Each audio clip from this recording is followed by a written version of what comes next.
If last night's Busch Clash told us anything of what to expect about this year's Speedweeks, the Daytona 500, or really any road course race coming up for the rest of the season, it's that it's going to be chaotic, but super, super exciting. So howdy y'all, my name is Matt Skipper, and welcome back to my channel. So last night's Busch Clash was super, super exciting, and it ends the first day of, it really should be Speed Week, but I'm just used to calling it Speed Weeks, because I am a boomer like that. But last night's Busch Clash was super, super exciting. So I wanted to talk about everything that occurred during last night's race and how this can help the rest of Speed Weeks and what to expect for the rest of Speed Weeks and maybe some of my predictions for today, which is going to be pole day. So let's discuss everything that happened last night. So the first part of the Busch Clash wasn't that exciting, to be honest. I was kind of nervous that this was going to be a spread out race where there was going to be no competition between the field. But boy, was I mistaken. I think the top three contenders there that were going to win, or most likely were going to win, if everything just stayed caution free or completely normal, were Denny Hamlin, Martin Truex Jr., and Ryan Blaney. Blaney started on the pole, and he quickly lost that by Denny Hamlin, because Hamlin was just, he was going ham. So Denny was really, I think, the fastest, but the gutsiest driver was Martin Truex Jr. And that's what got him the lead most of the times, but then he got a penalty. I forgot what it was for, but he had to go to the back, and then he worked his way back up to the lead, and then he wrecked while he was in the lead, because Martin Truex Jr. does what Martin Truex Jr. does. Yeah, bad luck Truex was back at it again last night.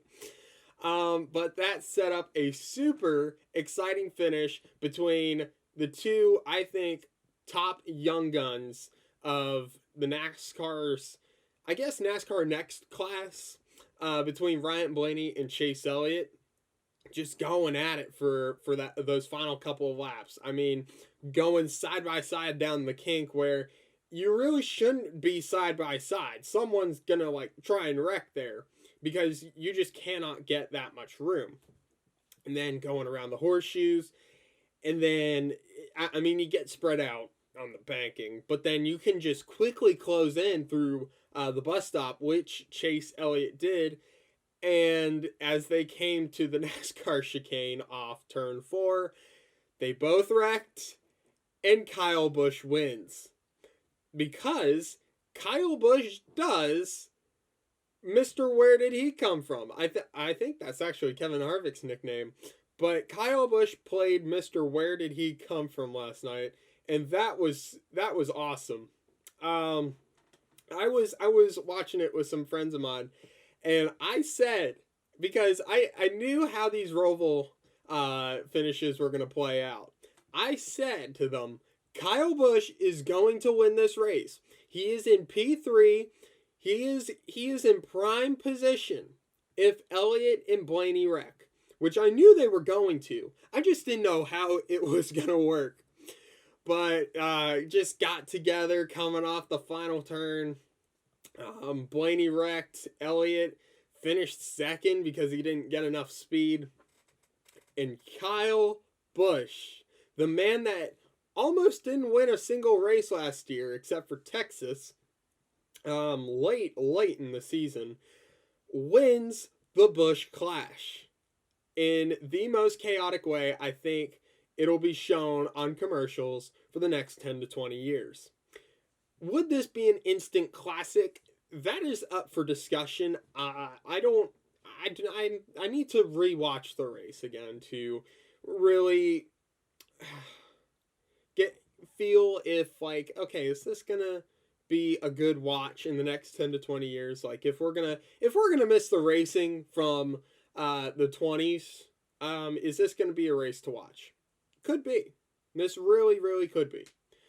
Other than that, it was everything you wanted out of a NASCAR race. There was close racing in between. You could have damage on your car and still come up. For example, William Byron, when he lost his, I believe it was his left rear, and just skidding across the track like Lightning McQueen. And then he goes ahead and finishes 5th. I mean, that is prime NASCAR stuff, where you can have a damaged car and still have a chance to win. That was an awesome race, and I hope that this isn't the peak of this year's Speedweeks. I hope it just slowly builds up more, and then the 500 is something that everybody can agree on for once and say, hey, that was a good race, versus having a split conversation of, okay, was this a good race? Well, there were big wrecks, and we don't need that now anymore. I think we're slowly beginning to have a unified taste in what we like about NASCAR racing. And I think NASCAR is starting to see that. And hopefully with the next gen car, or just this 2021 season, we can really get some racing that the fans have really pushed for so many years, and maybe get the wishes that they've wanted. So what to expect for the rest of Speedweeks? Well, today is pole qualifying day. So I think we're just going to do some predictions here real quick. So my prediction for the pole is going to be William Byron.